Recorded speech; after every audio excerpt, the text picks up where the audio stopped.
अस्सलामु अलैकुम स्टूडेंट्स। हम FSc second year biology chapter number 26 some major ecosystem को डिस्कस कर रहे हैं, जिसमें आज हम देखेंगे टेरेस्ट्रियल इकोसिस्टम या लिथोस्फेरिक इकोसिस्टम, यानी खुश्की वाले इकोसिस्टम की हम बात करेंगे। अगर हम देखें कि लफ्ज़ लिथो मीन सॉइल और स्फेरिक कहते हैं प्लेस को, जगह को, तो गोया ऐसी जगह जहाँ सॉइल मौजूद हो। The ecosystem that present on land और side is also called as lithospheric ecosystem या टेरेस्ट्रियल इकोसिस्टम। इसके बाद हम प्रॉपर्टीज़ की बात करेंगे कि प्रॉपर्टीज़ जो हैं वो इस टेरेस्ट्रियल इकोसिस्टम की क्या प्रॉपर्टीज़ हैं। हमेशा जो प्रॉपर्टीज़ हैं वो लाइफ को इफ़ेक्टेड कर रही होती हैं और इन्हीं प्रॉपर्टीज़ की वजह से ये डिटरमाइन हो रहा होता है कि वहाँ किस किस्म के ऑर्गेनिज़म्स पाए जाते हैं। तो अगर हम बात करें, फर्स्ट वन है लाइट, रोशनी की अगर हम बात करें तो यहाँ पे जो है अबंडेंट लाइट है। अबंडेंट लाइट जो है वो बहुत ज़्यादा है किसी इकोसिस्टम में, टेरेस्ट्रियल या लिथोस्फेरिक इकोसिस्टम में। तो यहाँ पर आसानी से प्रोड्यूसर ज़िंदा रह सकते हैं, गोया फोटोसिंथेसिस हो सकती है, यानी ज़्यादातर जो फोटोसिंथेसिस है वो इस पूरे कुर्रे अर्ज़ पर जो है वो अलजी वगैरह परफॉर्म कर रही होती है।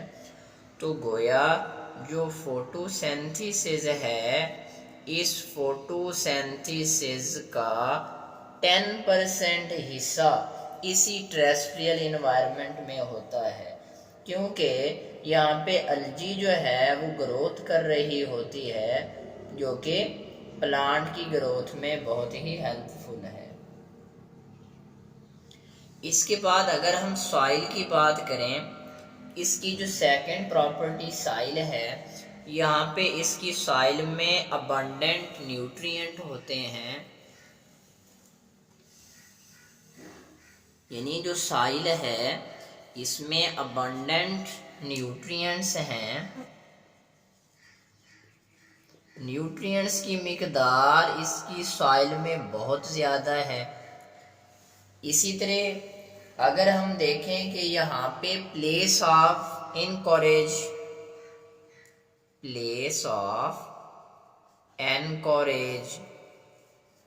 यानी site of attachment of plant, पौधा जो है उसको अटैच होने के लिए जगह भी चाहिए।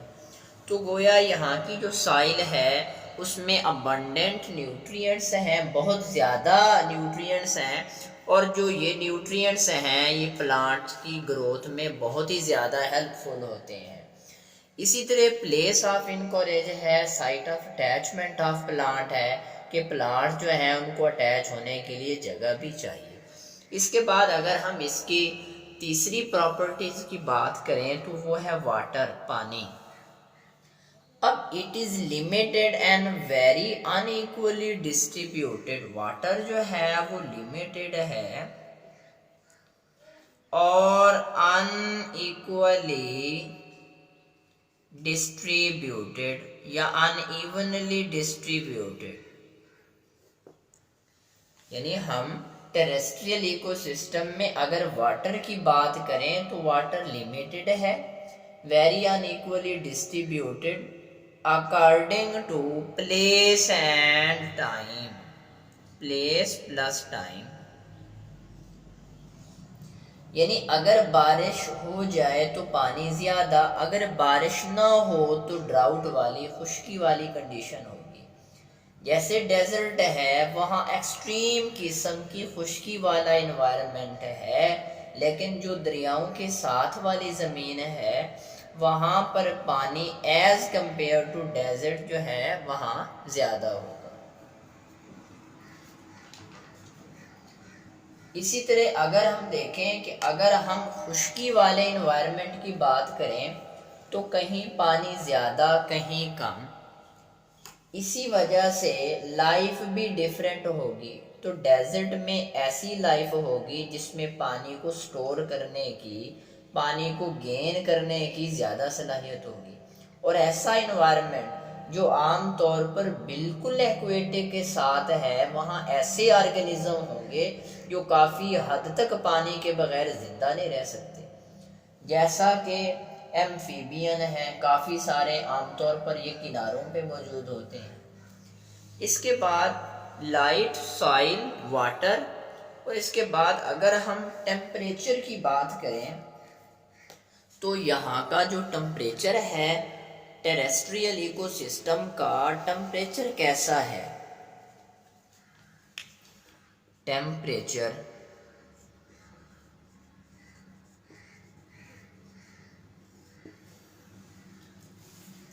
तो टेम्परेचर में अगर हम देखेंगे, टेम्परेचर भी पानी की तरह अनइक्वली डिस्ट्रीब्यूटेड होता है लाइक वाटर। ठीक है, टेम्परेचर है वो पानी की तरह अनइक्वली डिस्ट्रीब्यूटेड है।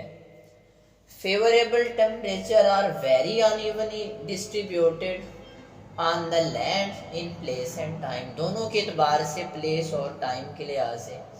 यानी ज़मीन के मुख्तलिफ हिस्से हैं जहाँ कहीं टेम्परेचर गर्म रहता है, कहीं मोतदिल, कहीं बहुत सर्द। और टाइम के लिहाज से भी ऐसा है, जैसे एक ही जगह है, अगर वहाँ सर्दियों का सीज़न आ जाए टेम्परेचर कम हो जाएगा, और अगर वहाँ गर्मियों का सीज़न आ जाए टेम्परेचर ज़्यादा हो जाए।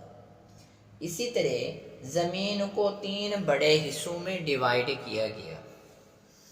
अगर हम देखें कि ज़मीन को 3 बड़े हिस्सों में डिवाइड किया गया, ये इसके जो हैं ट्रॉपिकल एरियाज हैं, ट्रॉपिकल रीजन है, ट्रॉपिकल रीजन। और इसी तरह इनके साथ जो है ये वाला रीजन जो है वो टेम्परेट रीजन है, टेम्परेट, मोतदिल। और अगर हम साउथ पोल और नॉर्थ पोल की बात करें, ये नॉर्थ पोल है, इसको हम साउथ पोल कहें, तो यहाँ का रीजन जो है ये बहुत ही ज़्यादा ठंडा है। ठीक है, तो ज़मीन का इक्वेटर है, इसके, ये ज़मीन का इक्वेटर बिल्कुल सेंटर वाली लाइन जो है, इसके इर्द गिर्द के इलाके जो हैं वो ट्रॉपिकल इन्वायरमेंट में आएंगे। यानी ज़मीन का इक्वेटर जो बिल्कुल सेंटर वाली लाइन है, इसके इर्द गिर्द के जो इलाके हैं वो ट्रॉपिकल इन्वायरमेंट है वहाँ का। और ट्रॉपिकल के साइडों जो है वाले इन्वायरमेंट जो हैं, या साइडों वाले जो इलाके हैं, वो टेम्परेट जोन कहलाते हैं। टेम्परेट और पोल्स के दरमियान वाला रीजन जो है उसको हम आर्टिक का नाम दे दिया करते हैं। जो ट्रॉपिकल है, यहाँ सूरज की रोशनी डायरेक्टली पहुँच रही होती है। यानी ये जो ट्रॉपिकल एरियाज हैं, ट्रॉपिकल रीजन है, यहाँ पर सूरज की रोशनी डायरेक्टली पहुँच रही होती है। इसी वजह से ये इलाके थोड़ा गर्म होते हैं। ठीक है, ये आखिरी जो है हमारे पास ये आर्टिक रीजन है। तो अगर हम देखें कि जो ट्रॉपिकल हैं, यहाँ सूरज की रोशनी डायरेक्टली आ रही होती है, तो इसी वजह से ये इलाके थोड़ा गर्म होते हैं। और टेम्परेट में थोड़ी सी जो है वो टेढ़ी लाइनें आ रही होती हैं। इस तरह जो है ना, ये सूरज है, तो सपोज जो है वहाँ से रेडिएशन जो है डायरेक्टली यहाँ पे पहुँच रही हैं। जैसे टेम्परेट रीजन की बात करेंगे तो ये जो हमारी सूरज की रोशनी है, लाइट के रेडिएशंस हैं, ये इस तरह टेढ़ी हो जाएंगी। तो इसी वजह से यहाँ टेम्परेचर कम होगा। आर्टिक आमतौर पर फ्रीजिंग टेम्परेचर रखते हैं। नॉर्थ और साउथ पोल तो ऐसे इलाके हैं यहाँ मुसलसल फ्रीजिंग ही होती है, टेम्परेचर फ्रीजिंग यानी बर्फबारी ही रहती है। अगर हम यहाँ पे ऑन द पोल्स ये जो साउथ और नॉर्थ पोल्स है, अगर हम इनकी बात करें तो यहाँ पे average temperature below freezing point, temperature हमेशा जो है फ्रीजिंग पॉइंट से नीचे रहता है। इसके बाद हम अगर टेम्परेट जोन की बात करें, टेम्परेट जोन, तो अगर हम टेम्परेट जोन की बात करें तो यहाँ का टेम्परेचर मुतदिल रहता है, यानी 4 से 10 डिग्री सेंटीग्रेड, ठीक है, या इससे कम रहेगा। जब यहाँ टेम्परेचर मॉडरेट रहेगा तो ग्रोथ के लिए वो ज़्यादा फ़ायदेमंद है, लेकिन जब टेम्परेचर बहुत ही कम होगा तो उस ड्यूरेशन के अंदर जो ग्रोथ है वो रुक जाएगी। इसके बाद अगर हम ट्रॉपिकल जोन की बात करें कि ट्रॉपिकल जोन जो है ये यूनिफॉर्मली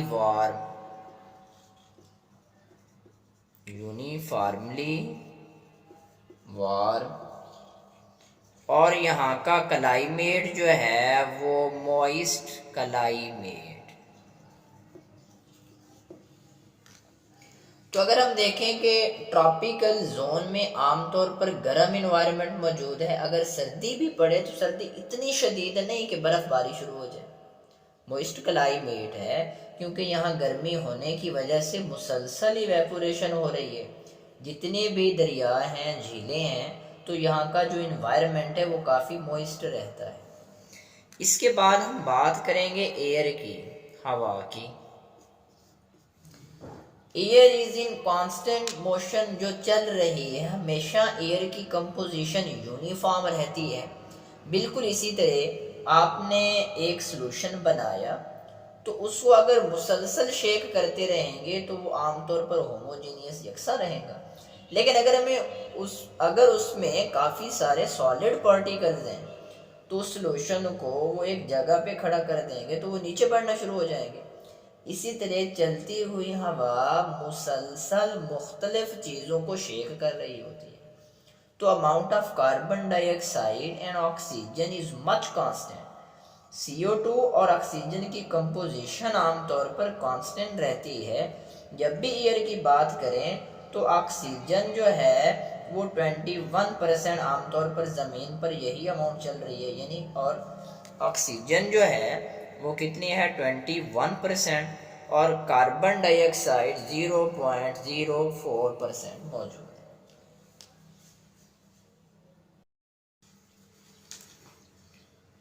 तो अब हम देखेंगे एडॉप्टेशन ऑफ टेरेस्ट्रियल इकोसिस्टम।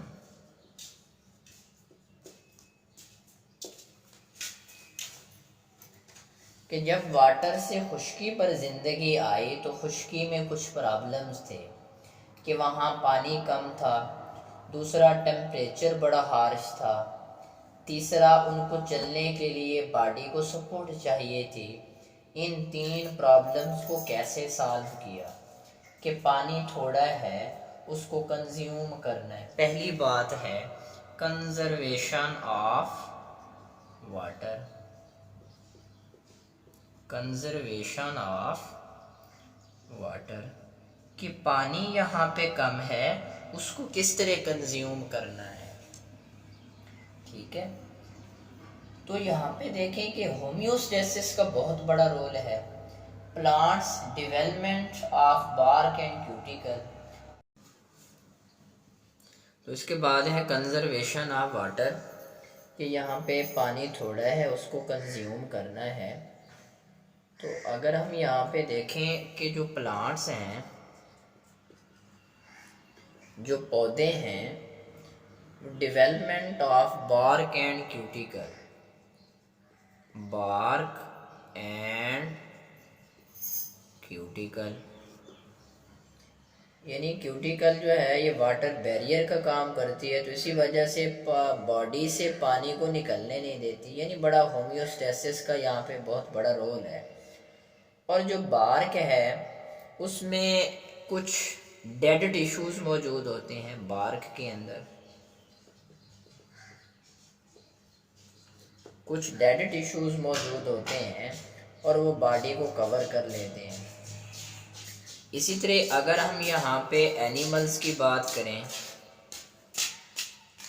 कि जो एनिमल्स हैं उनकी स्किन जो है वो वाटर बैरियर के तौर पे काम करती है, यानी वाटर को इवेपोरेट नहीं होने देती। तो यहाँ पे कंजर्वेशन ऑफ वाटर में जो बहुत बड़ा रोल है वो होम्योस्टेसिस का है। और यहाँ पे जो प्लांट्स हैं वो डेवलप करते हैं यानी बार्क और क्यूटिकल को, और जो क्यूटिकल है ये वाटर बैरियर का काम करती है, तो इसी वजह से बॉडी से पानी को निकलने नहीं देती। और बार्क के अंदर कुछ डेड टिश्यूज़ होते हैं वो बॉडी को कवर कर लेते हैं। अगर यहाँ पे हम एनिमल्स की बात करें तो उन एनिमल्स की जो स्किन है वो वाटर बैरियर के तौर पे काम करती है, यानी वाटर को इवेपोरेट नहीं होने देती। तो इसके बाद अगर हम देखें टेम्परेट, इसके बाद दूसरे नंबर पे है टेम्परेचर रेगुलेशन। टेम्परेचर रेगुलेशन, तो टेम्परेचर भी बहुत ज़्यादा चेंज हो रहा होता है क्योंकि इवेपोरेशन हो रही है। खुश्की वाले इन्वायरमेंट में बहुत ज़्यादा वेरिएशन है, इसी वजह से यहाँ का टेम्परेचर जो है उस टेम्परेचर को रेगुलेट करने की ज़्यादा ज़रूरत है। दिन एक ही होता है, सुबह के वक्त गर्मी तो शाम के वक्त ठंड है। एक ही जगह पर मुख्तलिफ सीज़न के अंदर टेम्परेचर बहुत ज़्यादा वेरी कर रहा होता है। इसके बाद अगर हम इवेपोरेशन देखें, अगर टेम्परेचर चेंज हो जाए तो प्लांट्स में इवेपोरेशन ज़्यादा, जैसे हमें जो है स्वेटिंग वगैरह शुरू हो जाती है। इसी तरह हमारी स्किन के नीचे फैट्स की लेयर होती है जो बाहर के एनवायरनमेंट को अंदर के एनवायरनमेंट पर इफेक्ट नहीं होने देती, तो अंदर का एनवायरनमेंट जो है वो मॉइस्चर रहता है। इसके बाद अगर हम तीसरे नंबर पे सपोर्टिंग टिश्यूज़ की बात करें, सपोर्टिंग टिश्यूज़ यानी जो साइल है आमतौर पर चीज़ों को खींच रही है, इसी वजह से ग्रेविटी के खिलाफ खड़ा होने के लिए सपोर्टिंग टिश्यू होते हैं। जो ज़मीन है इसके ऊपर खड़ा होने के लिए आमतौर पर क्या चाहिए, जो इक्वेटिक इन्वायरमेंट है, तो जो एक्वेटिक इन्वायरमेंट है वहाँ तो पानी सपोर्ट कर रहा होता है बॉडी को, लेकिन जो साइल है उसको कौन सपोर्ट करेगा, यहाँ पे वास्कुलर बंडल्स जो हैं वो उसको सपोर्ट करेंगे। जिस तरह जो है जाइलम है और फ्लोएम है। जाइलम एंड फ्लोएम जो है ये सपोर्टिंग टिश्यूज हैं। वास्कुलर बंडल सपोर्ट कर रहे होते हैं बॉडी को, जैसे जाइलम फ्लोएम।